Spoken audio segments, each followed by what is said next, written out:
Matahari sudah sepenggalah naiknya, tapi Sri Gunawan masih saja menyiangi rumput di sawah.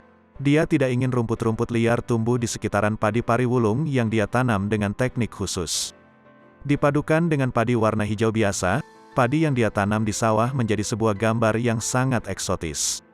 Sekuat-kuatnya Gunawan bertahan di tengah panasnya sawah. Bagi dia, padi yang dia tanam kali ini bukan sekadar tanaman pangan. Ada sebuah karya yang ditata dengan cinta, yaitu wajah Ganjar Pranowo lengkap dengan senyum manisnya.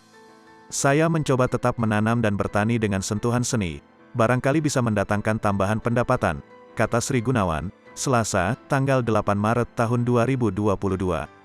Karena karyanya itu, 1,5 bulan ini Gunawan memang lebih rajin ke sawahnya di Kelurahan Bergas Lor, Kecamatan Bergas, Kabupaten Semarang.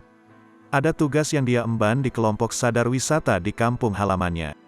Apalagi dia juga menjadi konten kreator di kelompok itu. Posisi dan tanggung jawab itu sering dia anggap sebagai mati hidupnya Pok Darwis. Mau tidak mau, akhirnya Gunawan mesti menguras otak untuk melahirkan hal-hal baru yang unik. Maka lahirlah wajah Gubernur Jawa Tengah di tengah sawah. Pertama, kami memang senang Pak Ganjar.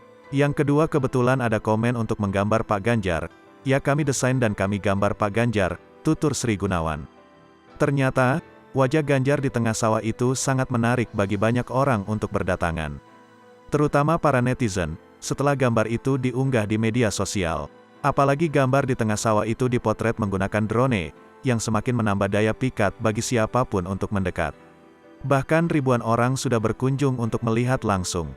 Kedepan, area persawahan ini akan dijadikan wisata seni pari coret, yakni area tanam padi berbentuk seni gambar, katanya.